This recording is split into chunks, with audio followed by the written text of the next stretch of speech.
You know what's really exciting?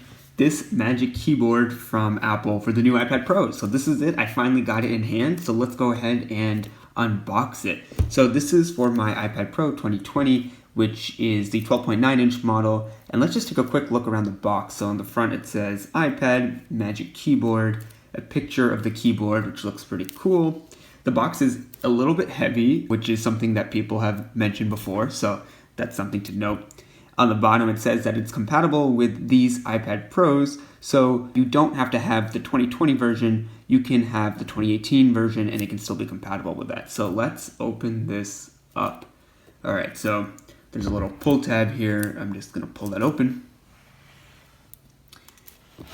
And honestly, I'm just really excited to see how this keyboard actually works. Because, it was announced back in March and it looked really interesting, and now we finally get to see it.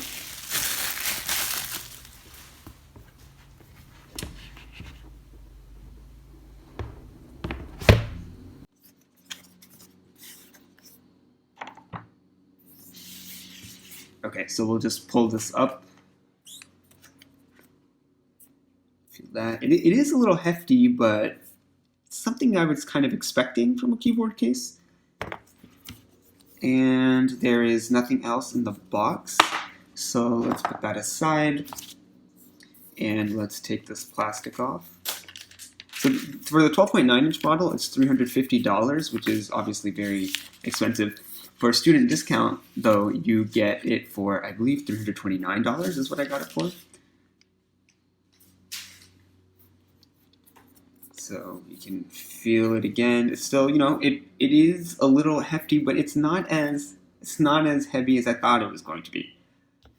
We'll open this up here. Ooh. All right, so this has the paperwork and literature and stuff like that. Probably nothing too exciting, but let's just take a look for completeness. Magic Keyboard tells you how to put it on, which is not too hard to figure out, honestly. It's all magnets, which is really cool, actually, and the magnets are supposed to be really strong as well. So that will be really exciting to see. And we'll just put this back inside like that. And yeah, so obviously it's an accessory, so you don't get Apple stickers with accessories, you just get them with actual products. So we'll put that on the side, and let's take a look at the case. So, my first impressions just looking at it is the keyboard seems a little bit small, and I believe actually for this 12.9-inch version, it should be a full-size keyboard. So it's probably just maybe a perception issue, but maybe I'll look into that.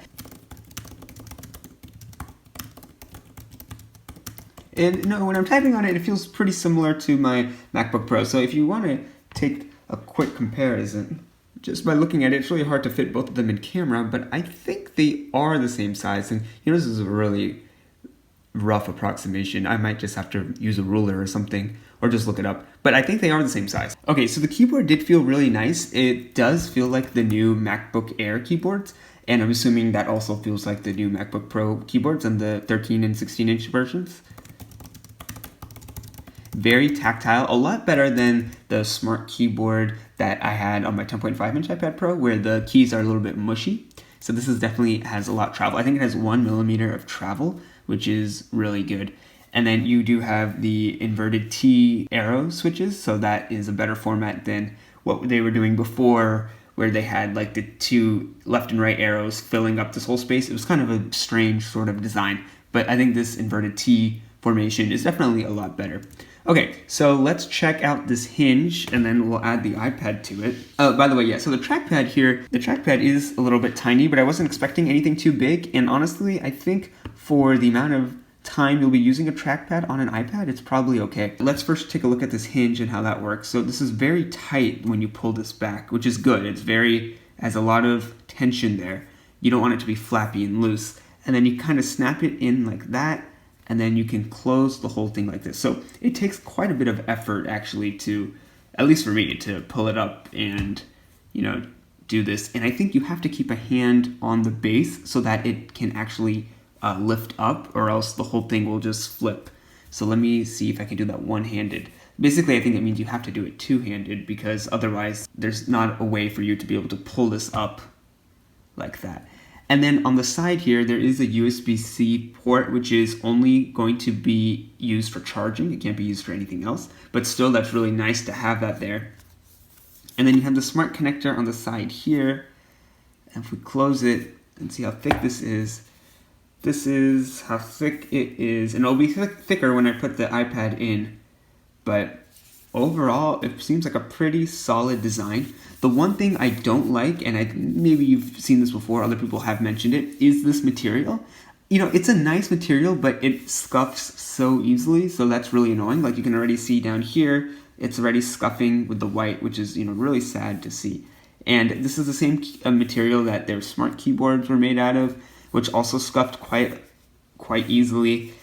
So I don't think this is going to be extremely durable. My smart keyboard was already starting to fall apart a little bit too, but it still works, but the material is just not top notch. So that is kind of frustrating that they're making like this. Hopefully they'll make a better version in the future where the material is a little bit more durable so you don't wear it down so quickly. Another problem with the keyboard is that as a student, I use my iPad as a note-taking device, so that means I like it flat or maybe at an angle and I'm taking notes. And this keyboard doesn't go all the way back around, so for your iPad to flip around, and I'll show that when I put the iPad in it. So this is basically the only way you can use the keyboard is in this position or by closing it. You can't flip it 360 degrees and wrap it around like you can with the Surface line. Okay, so let me pull up the iPad that I have here. Okay. So you can see that I do have a case on the iPad, and I'm trying to figure things out to see how it'll work between the Magic Keyboard and this case, because I do need to take notes on this, and the only way to do that I think will be having to pull it off the keyboard and then put it in this case to take notes. And you don't really need this case, I guess, at all, but I just don't want the iPad to get scratched, so that's why I've got a case for it. Okay, so this should just snap on like this.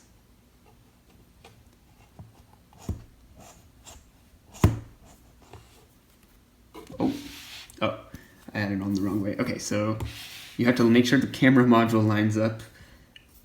And you just snap it on like so. And there you go. Then it is on, it's snapped, and we can change the viewing angle a little bit. So that's actually a pretty far viewing angle, I think. For me, that seems pretty good. And you can bring it in a little bit closer. You can see that the keyboard is backlit, so that is already coming on. So it'll automatically adjust the brightness for you. If you want to manually do it, there's like a whole settings that you have to get into to kind of do that. So that could be a little hard. Let's check out the trackpad and see how this works. Wow, the trackpad feels really nice. So just using a few gestures, let me go to Safari.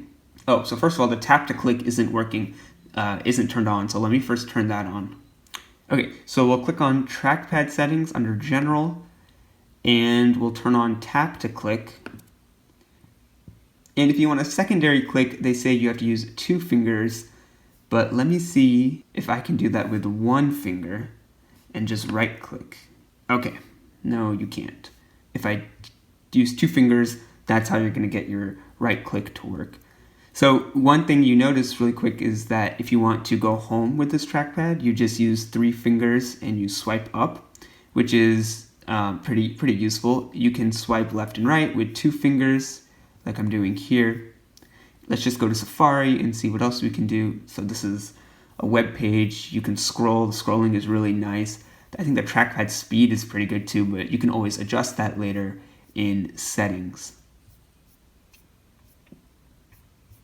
Then if you want to switch between apps, you can use a 3-finger swipe like this. So swipe left and swipe right. And there are no function row keys on this keyboard, so you won't be able to change the brightness of the display or the keyboard or the volume with the keyboard. You'll have to actually go to the control center. So let's see what that is like. That could be pretty annoying, I think, and I think they should include a function row key in the next iteration, even if it does mean that when your iPad is tilted far back, your fingers will touch the iPad a little bit when you try to get to the function row key. I think that people will be able to make that sacrifice and will be willing to compromise because the function row key can be really, useful to have on your device. Okay, so getting to the control center with the cursor is a little bit annoying. So the way you have to do it is you have to drag your cursor up to the top where like your battery is and your Wi-Fi, and then you have to keep pushing up and then let go, and then your control center comes up. And then from there you can use a 2-finger swipe to move the volume up and down or the brightness up and down, which is pretty nice to use. It's not too bad. But it's still, I think, kind of annoying that you have to go all the way up and then kind of push into that corner on the right to access the control center. And I believe it'll be the same thing with notifications. So let's bring down notification center, and yeah, all you have to do is take your cursor all the way to the top and then just keep moving your cursor up, and the notification center is brought down. And maybe I can make future videos on all the gestures you can do, but this is just a quick overview. And then if you want to exit out of the notification center, maybe you can push down. Yeah, so you can bring it down and push your mouse down, but I think it's easier to just use a 3-finger swipe up to get rid of that. And I wish you could just do a 3-finger swipe down to pull down the notification center, but I don't think you can do that right now. And then again, just switching between apps is just 3 fingers left and right. If you want to go home, you just do 3 fingers up. Or if you want, you can just press Command H, which also worked on the smart keyboard. And then if you want to change what app you're using by bringing up the task switcher, you can do Command Tab and then go through all your tabs. And then whatever app you want to close, you can go to that one and then click Q while holding Command, and that app will then quit. So that is kind of nice. We'll switch back here. So now if I push my cursor to the right, I get slide overview. And then if I push my cursor to the right again, it goes away. So that's not too bad. I wish there was maybe a gesture I could use, like a 2-finger swipe maybe, to bring the slide overview into screen. But it's not too bad, I think, going over like that and then just waiting for it to keep coming and then just keep pushing your cursor over to the sides to get it to go away. Now you can see here that I'm using Notion, which is a lot of text heavy stuff. So let me see how it works to select text. So if I want to change the color of this text, I can go ahead and drag it just like a normal cursor. I am feeling the trackpad size a little bit. It is a little bit small here, so it's making it a little bit difficult. And for some reason it's not grabbing that last I, which is kind of annoying. Let me try it again here. I think it's definitely easier with the computer right now, which is not what I wanted to say. Okay, let me change this color to... Wow, it's not letting me change the color. Let me try it again. Okay. Color, find bold. Okay, so, maybe Notion's not the best example of this working really well yet. Let me check to see if there's an update for it. No update for Notion. Okay, let's try it on something like on Safari, I guess, because I know that'll be optimized. So you can drag it, so that worked pretty well. It's not showing it is showing the highlighter as you drag it, which is good, you need that. And then you can right click that to copy it or use the shortcut Command C. I think this is definitely going to take a little bit of getting used to. And, I think most people who are trying to get into this type of experience are aware that there's going to be a little bit of compromise when it comes to this sort of hybrid experience. I was a huge adopter and a big fan of the Surface Pro line.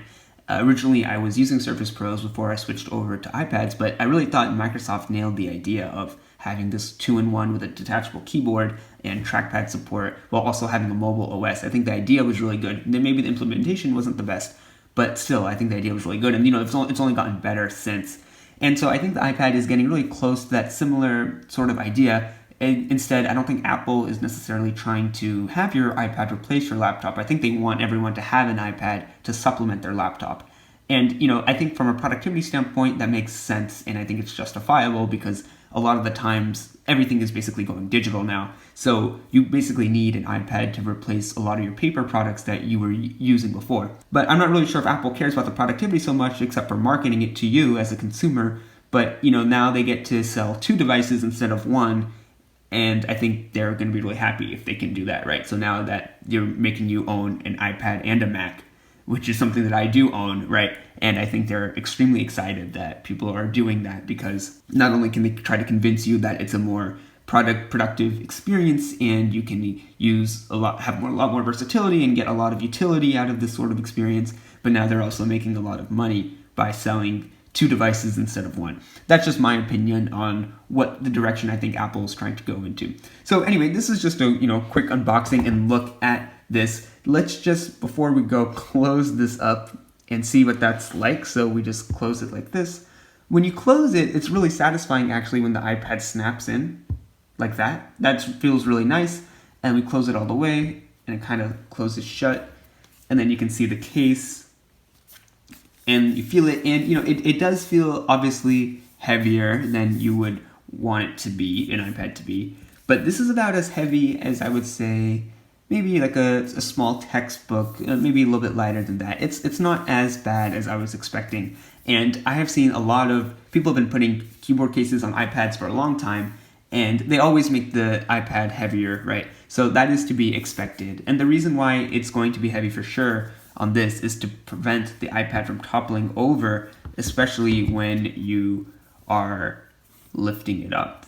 But you can already see that there are a lot of scuffs on this case already, which is really sad to see. So I don't know how mobile this setup is going to be, but I think it is a cool idea to explore for sure.